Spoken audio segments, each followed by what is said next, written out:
Meus irmãos, a paz do Senhor Jesus, tudo bem com vocês? Mais uma vez estou aqui para, em mais uma oportunidade, trazer mais um comentário das lições bíblicas da Betel Dominical. Desta feita, estaremos comentando a lição de número 9, que será dada no dia 26 de agosto de 2018, cujo tema é Juízes, os altos e baixos da nação de Israel. O nosso texto áureo diz que e foi também congregado toda aquela geração a seus pais, e outra geração após ele se levantou, que não conhecia o Senhor, tampouco a obra que fizera em Israel. Começamos essa lição então falando aí sobre um novo ciclo que vai nascendo em Israel, a nação de Israel. E diz que esta nova geração que se levanta, ela não conhece o Senhor, tampouco a obra que ele fez no meio do seu povo do Egito até aquele presente momento. Não podemos esquecer que estamos no trimestre comemorativo Israel 70 anos, o chamado de uma nação e o plano divino de redenção.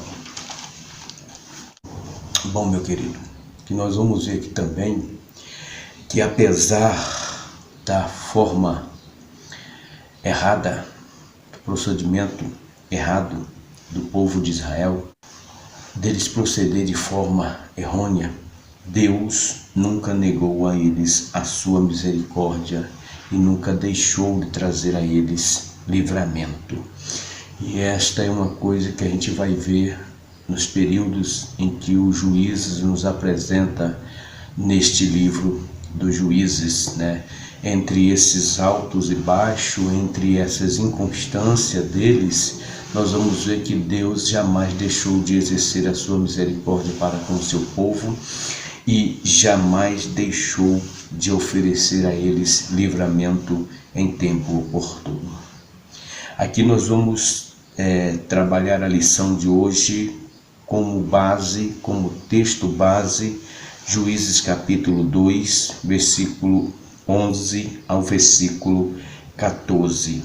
Então aqui, meu querido, nós queremos mostrar o contexto político, religioso da época dos juízes. Isso é o que nós vamos ver aqui nesse primeiro tópico, que fala sobre o contexto do livro de Juízes. Então, meu amado, apesar da nação de Israel ter vivido um tempo de prosperidade, de riqueza, de bênção, assim que aquela velha geração foi morrendo e uma nova foi surgindo, faltou a eles a obediência no que Deus havia dito para eles em Deuteronômio, que fosse no deitar, no levantar, no entrar, no sair, no ir, no vir, eles precisavam estar inculcando na mente dos seus filhos a palavra, os feitos de Deus, exatamente por causa disso aqui, para que não viesse cair no esquecimento. E nós vamos ver aqui que o povo começou a padecer exatamente porque faltou essa atitude das gerações passadas para com essa geração agora. Por isso que essa geração que se levantou não conhecia os grandes feitos que Deus tinha feito na vida de seus pais. E daí nós vamos ver o quê? Uma geração que só fazia mal ao que era aos olhos do Senhor e que era uma nação que provocava a ira de Deus. Aí nós olhamos para o cenário histórico do livro de Juízes e vemos o quê? Bom, aqui nesse longo período aqui de entre 300 e 400 anos que comporta esse período do livro dos Juízes, nós vamos ver o que se destaca aqui é a forma em que o povo se portou diante de Deus, tanto fosse politicamente, como religiosamente, como socialmente. Eles passaram a praticar somente aquilo que desagradava a Deus, somente aquilo que provocava a ira de Deus, aquilo que Deus tinha dito nos 10 mandamentos para que eles não fizessem, para que eles não adorassem um outro Deus que não fosse o seu Deus. E eles exatamente aí praticavam. Eles tranquilos ali iam adorar aos deuses das nações, e isso irritava a Deus de uma forma tremenda, porque um dos mandamentos em que Deus disse para Israel, um dos primeiros mandamentos foi esse, que eles não adorassem a outro Deus que não fosse o verdadeiro e único Deus. O grande clímax desse primeiro subponto aqui, querido, é a questão de Josué, com toda a terra de Israel, ter se ocupado tanto na conquista da terra e gozar a conquista desta terra.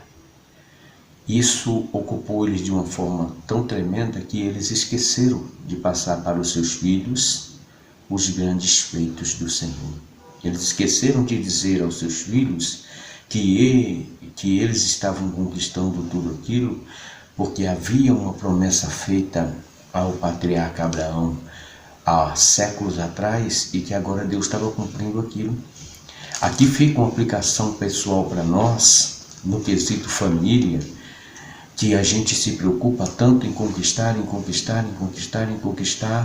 que não damos tempo para a nossa família e não encaminhamos a nossa família aos pés do Senhor, e às vezes nem nós mesmos nos encaminhamos aos pés do Senhor, porque nós estamos na fase da conquista e nos preocupamos tanto com isso, que a nossa vida espiritual, que a nossa eternidade com Deus, ela vai morrendo.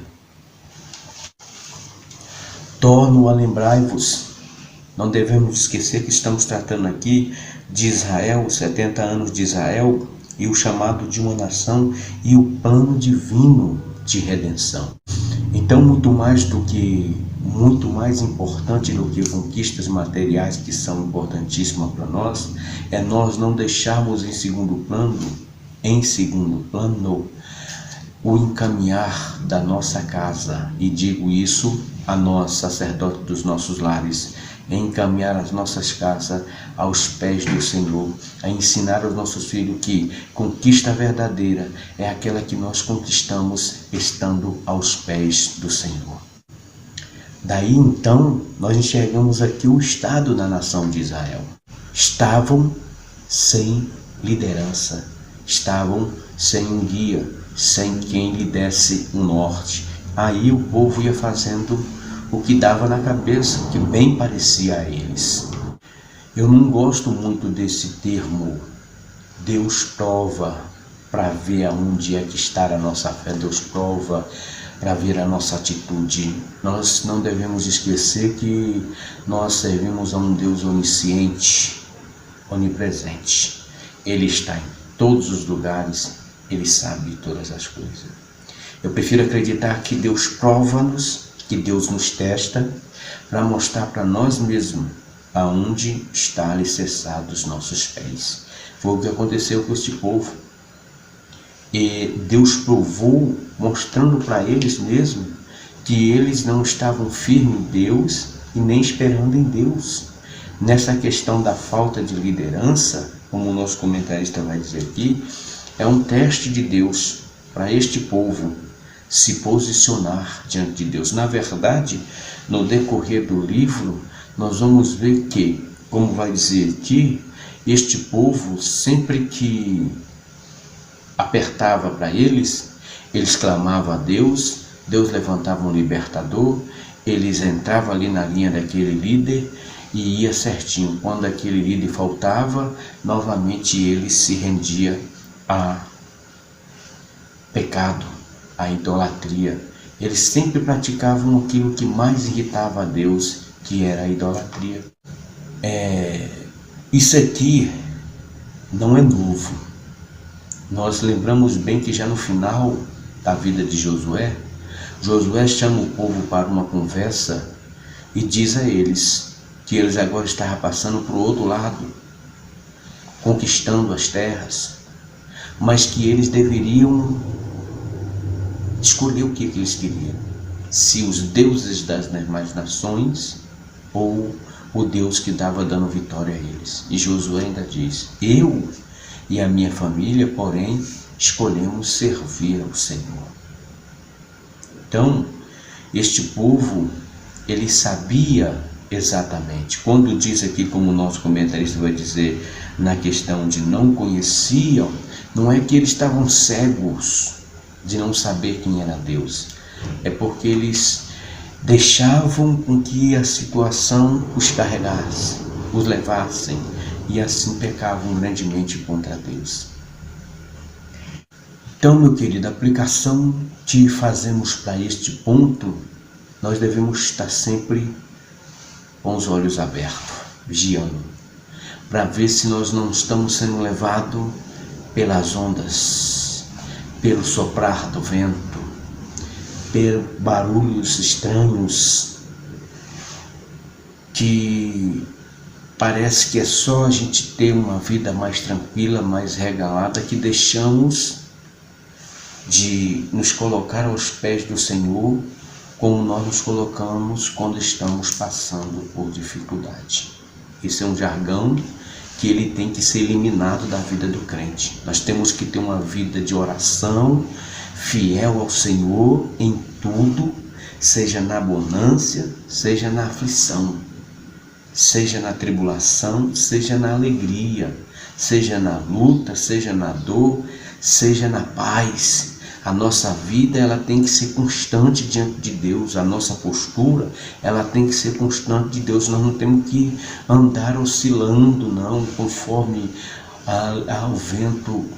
Hoje nós temos o nosso sumo sacerdote, que é Cristo. Nós temos a palavra de Deus escrita, nós temos a palavra de Deus revelada, para que de maneira alguma nós erramos, porque se errarmos temos que ter a convicção, se formos pegos no nosso erro, Deus é justiça, Deus é amor, mas Ele também é justiça. Nós não devemos esquecer disso.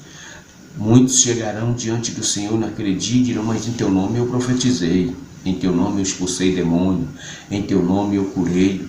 E o Senhor vai dizer o que para esses? Não vos conheço. Por que será, meu querido?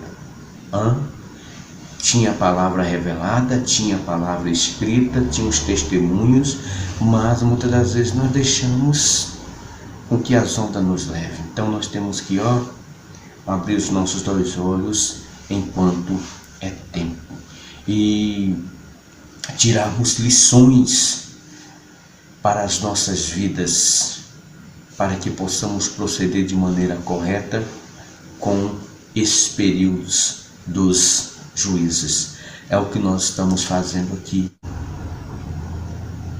Dentro de toda essa ação que nós estamos vendo aqui, isso era praticado por eles, tanto na área política como na área religiosa. Eles estavam totalmente corrompidos, fazendo totalmente aquilo que não agradava a Deus. Então, essas lições do período dos juízes é que nós precisamos de tirar para o nosso dia a dia. Tiramos daqui. Deus, Ele é amor, misericordioso, mas também é justo. Uma outra lição que nós tiramos aqui desse período dos juízes é que toda nação, todo povo, todo grupo formado, toda sociedade formada, que não tem ali um líder para reger regras, para impor limites, ela se torna uma coisa desorganizada, bagunçada, dá briga, dá confusão. Quem mora, por exemplo, para ficar bem claro isso aí, quem mora num condomínio, por exemplo, que não tem ali um síndico, que não tem ali leis para impor uma certa situação, o que vai acontecer? Vai ficar tudo bagunçado, tudo mal feito, tudo desorganizado, fora do padrão. Na vida espiritual também é assim, meu querido. Se nós não tivermos com a nossa vida dentro do padrão do nosso líder, que é Cristo, com certeza a nossa vida vai andar dos avessos, totalmente bagunçada. É o que nós vemos aqui com este povo sem governo central, que lhe desse regras, que lhe desse um norte, que lhe desse um meio a ser seguido. Este povo, eles faziam o que bem entendiam, né? Seguiam aos deuses das mulheres cananeias, das quais eles se casavam, se relacionavam e deixavam ser guiados por elas, que encaminhava eles a esses deuses, e assim eles foram sendo levados para uma outra cultura, para uma outra religião, viviam uma outra política. E aqui é onde entra a questão deles não estar servindo a Deus. Não é que eles não conheciam a Deus, é porque eles estavam abandonando Deus para ir servir a outros deuses conforme os seus relacionamentos encaminhavam. E aquele velho ditado que a gente costuma ouvir quando vai falar com o filho: me diga com quem tu andas e eu lhe direi quem ele é. E é exatamente isso. É o que a Bíblia diz, que a má companhia corrompe os bons costumes. Então, na vida da gente não é diferente. Uma casa sem liderança é uma casa bagunçada. Por que a gente vê muitos jovens jogados nas drogas, jogados na prostituição? Porque houve uma ruptura no relacionamento do pai e da mãe. O pai foi para um lado, a mãe foi para o outro, ficou sem um governo espiritual dentro de casa. E o que aconteceu? Esse menino não teve estrutura, essa menina não teve estrutura para aguentar isso, psicologicamente entrar em pilha, e aí o inimigo aproveita dessa situação e joga um para as drogas, joga outro para a prostituição, a mãe anda por caminhos tortuosos também, vira aquela confusão, aquela destruição.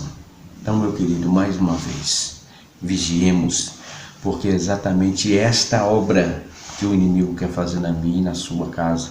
Porém, nós precisamos nos portar diante do Eterno como líderes que Deus levantou dentro da nossa casa para manter dentro da ordem e da decência, dentro dos padrões em que a Bíblia requer para nós, que estamos lutando para conquistar a terra prometida. Caso contrário, nós seremos oprimidos pelos nossos inimigos. É o que nós vemos. O povo de Israel se aliou com os moabitas, com os cananeus, com os medianitas, com os filisteus, com os amonitas, e foram esse próprio povo que se tornou inimigo do povo de Israel, e Deus usou esse próprio povo para oprimir ao povo de Israel. Então, irmãos, aqui nessa questão dos inimigos oprimir o povo de Deus, nós vamos ver aqui Israel sendo oprimido pelos moabitas, nós vamos ver aqui Israel sendo oprimido pelos midianitas, pelos cananeus, pelos amonitas e os tantos eus que aparecem aqui. Aqui nós vamos ver que Israel, ele sempre quando estava numa situação tranquila, se metia debaixo das idolatrias. A opressão aumentava, os seus inimigos vinham e saqueavam o que eles tinham, tiravam o que eles tinham, tomavam o que eles tinham, os oprimia, os escravizava, e eles ali então clamavam a Deus, pediam a Deus que Deus tivesse misericórdia dele. Deus misericordioso levantava outro líder, e esse líder vinha e organizava tudo, botava o povo na direção de Deus, derrubava os altares que era levantado a outras nações, a outros ídolos, e ali saíam fortes na direção de Deus, firmados em Deus, e venciam os inimigos. Aí Israel sossegava. Em vez de Israel continuar buscando a Deus, o que Israel fazia? Morria aquele líder, eles ficavam sem um líder espiritual, novamente se metia debaixo da idolatria. O que nós vemos aqui é que Deus disciplinava este povo, trazendo sobre eles esta opressão. Deus disciplina o seu povo, tratando neles a desobediência. Então, essas opressões, essas aflições, esses opressores que se levantavam em Israel, oprimindo, escravizando, tirando deles o que eles plantavam, era a disciplina que Deus estava aplicando ao seu povo. Pois a Bíblia, ela nos informa que Deus, ele corrige aquele a quem ele ama. É como vai dizer aqui, Israel se metendo debaixo dessa idolatria, dos costumes dessas nações, ele estava exatamente denegrindo a imagem do Deus Santo como um povo santo que era. E Deus, que era dono deste povo, propriedade, esse povo é propriedade exclusiva de Deus, fazia parte de seu sacerdócio real, era nação santa, Deus que tinha um domínio, entregava ele nas mãos dos seus opressores. E, durante um tempo, vocês vão oprimir a Israel. Vocês serão o chicote do qual estarei usando para castigar Israel, para tirar Israel dessa desobediência e trazê-los novamente para dentro da minha presença, da minha vontade. E nós vamos ver, meus queridos, que este processo, ele não durou só no período desses 300 a 400 anos, que foi o período dos juízes, mas ele se estendeu até chegar nos 70 anos de cativeiro babilônico, aonde ali foi a correção final de Deus para estancar na vida do seu povo este mal que desde que esse povo começou a andar pelas suas próprias pernas e se envolver com as demais nações, começaram a pegar esses costumes e começaram a adorar a outros deuses, deuses que não são deuses, deuses com D minúsculo, né? E começaram a adorar esses deuses e a provocar a ira de Deus. Então, aqui nós vemos o quanto esse Deus é misericordioso e ama a este povo. Deus poderia ter destruído, matado, aniquilado, porém Deus preferiu discipliná-los, tratá-los, para que este mal fosse estancado da vida deste povo. Fica para nós aqui uma aplicação pessoal dentro desse segundo tópico, que fala a respeito dos inimigos oprimir o povo de Deus. Muitas das vezes nós podemos estar passando por dificuldades, por lutas e aflições, e isto pode estar sendo provocado por atitudes erradas. Existem 3 meios pelos quais nós passamos. Existem 3 meios pelos quais nós passamos por lutas e aflições. Primeiro, quando Deus nos prova, no mundo tereis aflição. E Deus nos prova, não é para Ele ver como estamos. Nós temos aprendido que as aflições as lutas, as provações, elas são condutoras de Deus, de bênção para a nossa vida. Cada luta que passamos, cada provação que passamos debaixo da direção de Deus, isso serve para nós como bênção.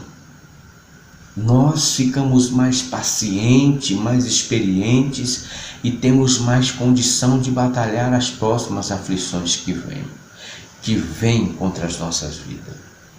Quando nós somos tentados pelo inimigo, que é a segunda forma, nós temos aí também a ajuda de Deus, porque a Bíblia vai nos dizer que Deus não permite que nós sejamos tentados além do que nós conseguimos suportar, e Deus não vai colocar nenhum laço na nossa vida para nos matar, mas todas as vezes que nós vemos Deus colocando o inimigo a seu serviço para tentar um servo seu, foi simplesmente para ele olhar para o inimigo e dizer: está vendo?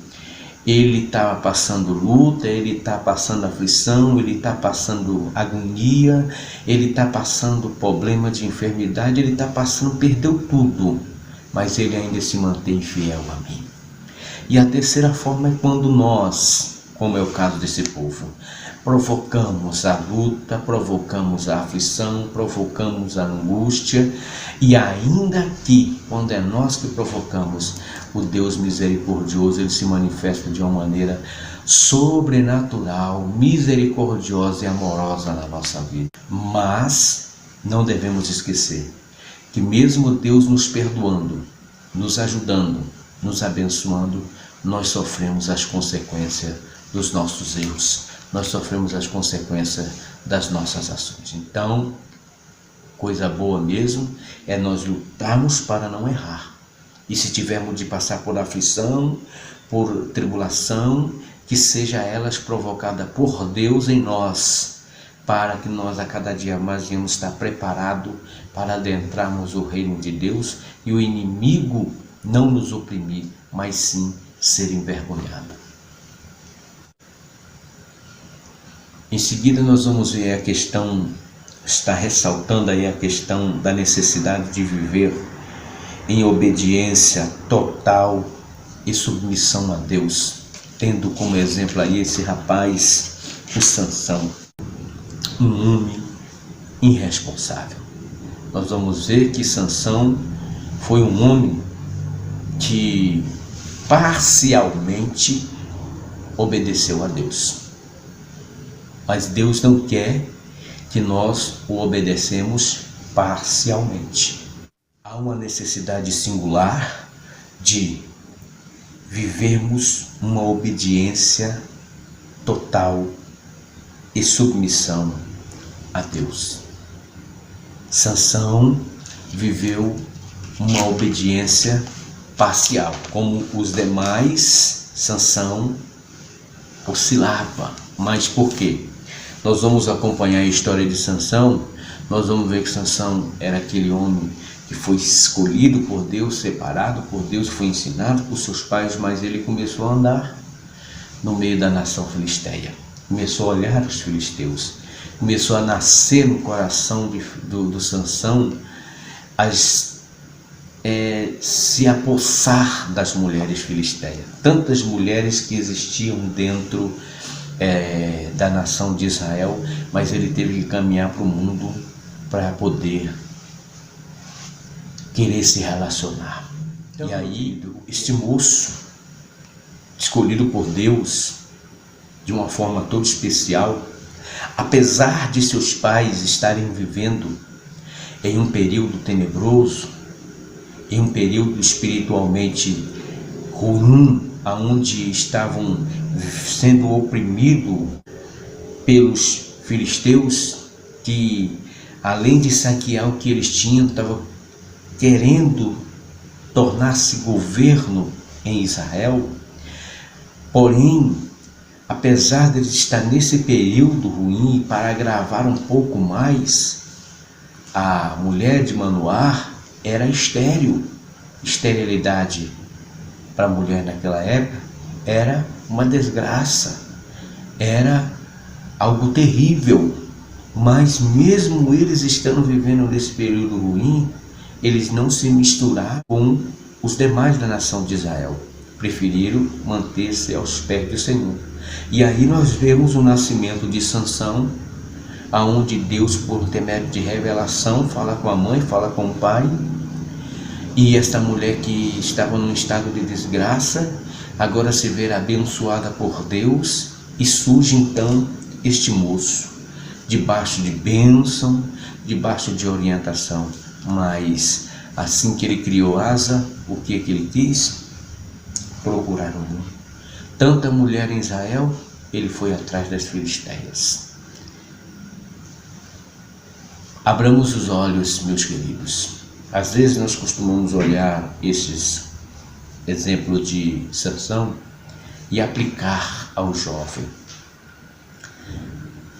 Mas no geral, todos devemos vigiar, desde os anciões aos que estão começando a desabrochar o entendimento, para que nós possamos nos manter aos pés do Senhor, firmes e constantes, e não oscilante, querendo buscar no mundo o que o mundo não tem para nos oferecer. Temos que vigiar porque nós estamos vivendo na era da pós-modernidade, e o inimigo tem usado das suas multiformes maneiras, das suas multiformes artimanhas para nos envolver e nos encaminhar para fora da presença de Deus. Nos envolve como uma teia de aranha, e a gente preso ali não morre de uma vez, vai morrendo aos poucos, se não tivermos Deus para nos ajudar, se não tivermos boca para abrir, para clamar, se não tivermos joelhos dobrados, com certeza não vamos sobreviver e ainda vamos perder a eternidade com Deus. Não sejamos um Sansão que obedece a Deus parcialmente, mas sejamos aquele que mantém-se em uma obediência total e submissa a Deus. Assim como Sansão, que era um nazireu de Deus, um escolhido, um separado, nós também somos povo de Deus, nação santa, e existe toda uma regra para nós andarmos dentro desse padrão, e é aí onde nós devemos andar. O padrão da obediência, da submissão, é algo que é de extrema necessidade se nós queremos alcançar a eternidade. Quantas das vezes nós pregamos, ensinamos e falamos, e quando pensamos que não, estamos caindo no erro. Estamos lá metendo a mão no corpo morto, aonde nós não devemos meter, porque ali tem um favo de mel chamando-nos a atenção. Quantas das vezes nós estamos indo atrás das dalilas, porque as dalilas nos chamam mais atenção do que as servas de Deus. E isso eu estou falando no sentido espiritual. E muitos têm ido também no sentido físico. Então, meu querido, precisamos nos manter de olhos abertos. É como o apóstolo Paulo diz, nós não devemos ignorar os ardis do nosso inimigo. É como nós estudamos na lição passada, as nossas armas, elas não são carnais, elas são espirituais. Nós não estamos lutando contra carne e sangue, mas é contra potestades e principado que está nos ares, nas regiões celestes. Assim como Sansão, nós também somos dotados de dons, de frutos. Se nós permanecermos na obediência e na submissão a Deus, nós seremos usados por Deus nessa terra como bênção. O Espírito Santo vai nos levar para lá, vai nos levar para cá, como ferramenta em suas mãos, nos usando para que mais pessoas, mais vidas sejam agregadas ao reino de Deus. Mas se nós não andarmos dentro do padrão da ética da palavra de Deus, vamos entristecer o Espírito Santo de Deus, e esses dons e talentos que nós somos dotados não terá utilidade nenhuma. E ainda assim, se agirmos e não agirmos dentro do procedimento e do caráter que Deus quer que tenhamos, pode ser que chegamos diante de Deus com aquela mesma conversinha. Em teu nome eu expulsei demônio. Não te conheço. Sei quem é você não.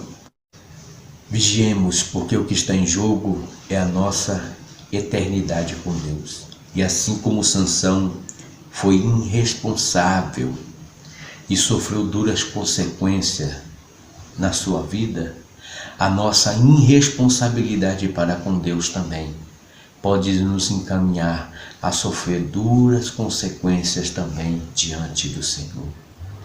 O grande cerne desse ponto é tratar da necessidade de nos mantermos em total obediência e submissão a Deus.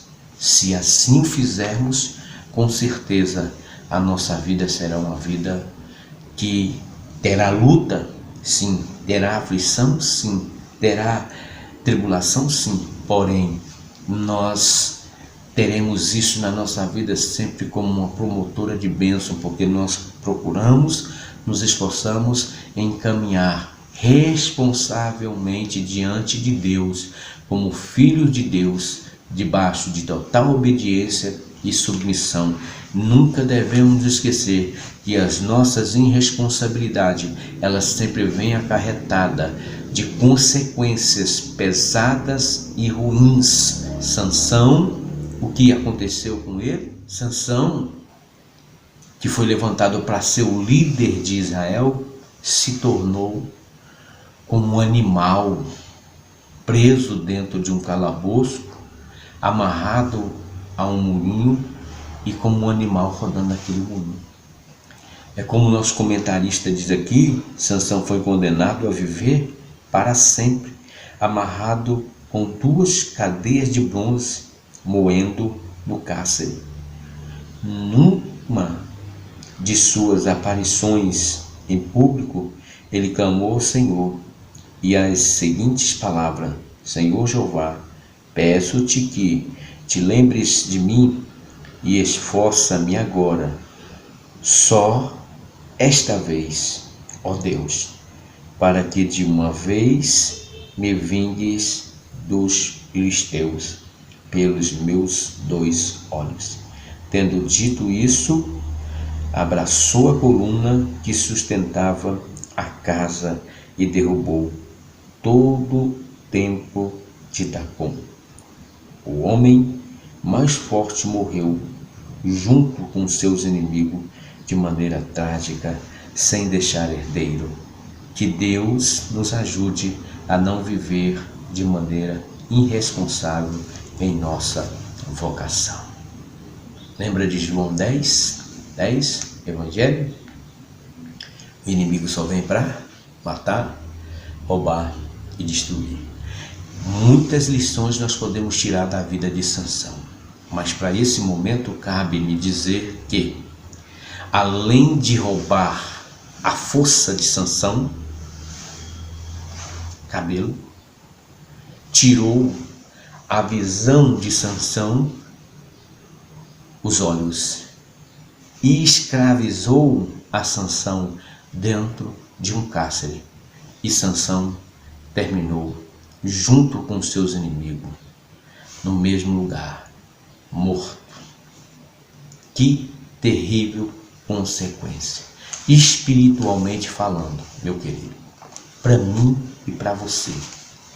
Como eu já disse lá no começo, Deus, Ele é amor, Ele é misericordioso, Ele se manifestou durante esses 300 a 400 anos em que esses juízes viveram oscilando nesses altos e baixos. Deus se manifestou oprimindo, trazendo disciplina para eles e oferecendo a eles perdão, amor e livramento através de levantar os libertadores. Mas Deus é justiça. Ele nos julgará segundo as nossas obras. Não adianta nós andarmos irresponsavelmente, não nos converter das nossas más condutas e pensarmos que vamos ter eternidade com Deus.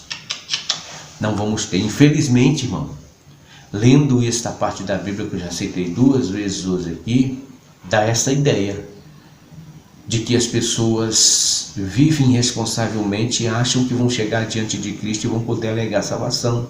Em teu nome eu curei, em teu nome eu expulsei demônios. Deus é amor, mas Ele é justiça.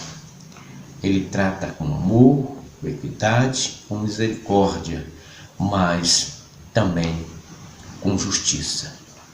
Concluindo, o período dos juízes nos mostra os altos e baixos das nações de Israel, mas também revela um Deus que, ao punir a nação pelo seu erro, manifestou a sua misericórdia para com o seu povo. Através da vida dos juízes, aprendemos que nos momentos de crises, Deus sempre escreve uma nova história. Amém? Que Deus em Cristo nos abençoe, que possamos refletir um pouco mais nesta lição. São muitas as lições que nós tiramos da vida desses homens e que pode ser aplicada na nossa vida. Mas não se esqueça nunca, total obediência e submissão é o que Deus requer de nós, tá? Não deixe aí de deixar aquele like abençoado. Você que já é inscrito no canal, compartilhe esse vídeo, comente esse vídeo. Você que ainda não é inscrito, não deixe aí de se inscrever. Se você chegou até o final desse vídeo, se inscreva aí, aperte o sininho para você estar recebendo aí as notificações e compartilhe também, comente também, abençoe o nosso canal, tá bom? E até a próxima lição, já encaminhando para o final desse trimestre, a lição de número 10, onde nós vamos estar falando sobre a monarquia em Israel, que será um outro período, tá? Que Deus em Cristo nos abençoe e até